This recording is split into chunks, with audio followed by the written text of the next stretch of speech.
കൂടുതൽ വാർത്തകളും വീഡിയോകളും കാണാൻ ഈ ചാനൽ സബ്സ്ക്രൈബ് ചെയ്യുക. കൂടെ ബെൽ ബട്ടൺ അമർത്തുക. Please subscribe our channel. നമസ്കാരം. ഏഷ്യ ലൈവ് ടിവിയുടെ ഈ എപ്പിസോഡിലേക്ക് എല്ലാ മാന്യപ്രേക്ഷകർക്കും സ്നേഹം നിറഞ്ഞ ഹൃദയം നിറഞ്ഞ സ്വാഗതം. ഭർത്താവിൻ്റെ വീട്ടിൽ സ്വന്തം വീട് പോലെ കഴിയാൻ യോഗമുള്ള കുറച്ച് നക്ഷത്രക്കാരെ കുറിച്ച്. നമ്മുടെ വീട്ടിൽ നമുക്ക് നല്ല സർവ്വസ്വാതന്ത്ര്യമായിരിക്കും അല്ലേ? ആ ഒരു സ്വാതന്ത്ര്യം നമുക്ക് ഭർത്താവിൻ്റെ വീട്ടിലും കിട്ടണം. ഭർത്താവിൻ്റെ അമ്മ എന്നാൽ ഈ കൊണ്ടു ചെല്ലുന്ന സ്ത്രീയുടെ അമ്മയുടെ സ്ഥാനത്ത്, ഭർത്താവിൻ്റെ അച്ഛനെന്ന് പറഞ്ഞാൽ സ്ത്രീയുടെ അച്ഛൻ്റെ സ്ഥാനത്ത് നിൽക്കണം.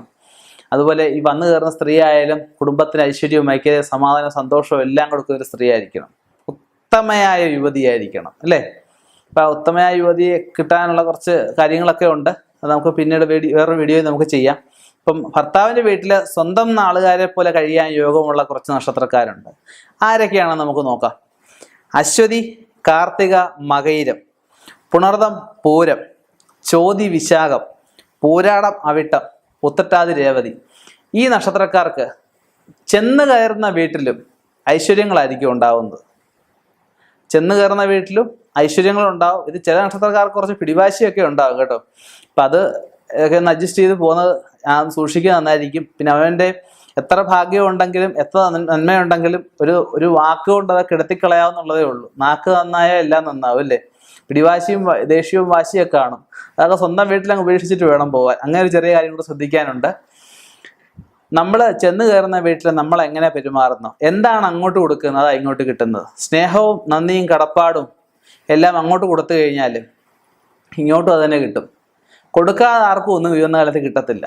എന്താണ് കൊടുക്കുന്നത്? അങ്ങോട്ട് സ്നേഹം കൊടുത്തു നോക്ക്, അങ്ങോട്ട് മര്യാദ കൊടുത്തു നോക്ക്, എല്ലാവരും നല്ല പെരുമാറ്റം ചെയ്ത് നോക്ക്. നമ്മൾ രാവിലെ എണീറ്റ് കുളിച്ചു, വീട്ടിലെ കാര്യങ്ങൾ നോക്കി, വിളക്ക് കത്തിച്ചു, അതിനുശേഷം അടുക്കളയിൽ കയറി ഭർത്താവിന് ബെഡ് കോഫി കൊടുത്തു. വീട്ടിൽ ചെയ്യേണ്ടുന്ന ഒരുപാട് കാര്യങ്ങളുണ്ട്. രാവിലെ വീട്ടൊക്കെ വിളക്ക് കത്തിക്കുക, അമ്പലങ്ങളിൽ പോവുക, ഈശ്വര പ്രാർത്ഥന നടത്തുക, എല്ലാവരും നല്ലതായിട്ട് പെരുമാറുക. ഒന്നും കൊടുത്തില്ലേ വേണ്ട, നല്ല പെരുമാറ്റം മതി. ഒരു ഗ്ലാസ് വെള്ളം കൊടുത്താലും ചിരിച്ച മുഖത്തോട് കൊടുക്കുക. അവൻ്റെ വിഷമതകളെ മറച്ചു വെക്കണമെന്ന് ഞാൻ പറയുന്നില്ല. അതിന് പറയേണ്ട ഒരു രീതിയുണ്ട്. ആ രീതിയിൽ മറ്റുള്ളവരോട് അവതരിപ്പിച്ച് കഴിഞ്ഞാൽ അതിനൊക്കെയുള്ള സൊല്യൂഷൻ എല്ലായിടത്തുനിന്നും കിട്ടും. ഇപ്പം ഭർത്താവിൻ്റെ വീട്ടിലെ സ്വന്തം വീട് പോലെ കഴിയാന്ന് വെച്ചാൽ വലിയ അനുഗ്രഹം അല്ലേ? ഇപ്പം ചിലർ പറയും എനിക്ക് എൻ്റെ മോനെക്കാട്ടി വലിയ കാര്യം മരുമോളെ. കാര്യം എന്തുവാ? മരുമോൾ ആ രീതിയിലാണ് നിൽക്കുന്നത്. ചിലപ്പോൾ മോനാണെങ്കിൽ ചില കാര്യങ്ങളൊന്നും ശ്രദ്ധിച്ചില്ല എന്ന് വരും. അമ്മയുടെ ഗുളിക തീർന്നു പോയി, അച്ഛൻ്റെ ഗുളിക തീർന്നു പോയി, മോനൊന്നും നോക്കത്തില്ല. മരുമോൾ ഇത് ഓർത്ത് ആ സമയത്ത് വിളിച്ച് പറഞ്ഞ് മോനെ കൊണ്ട് കൊണ്ടുവരിപ്പിക്കും.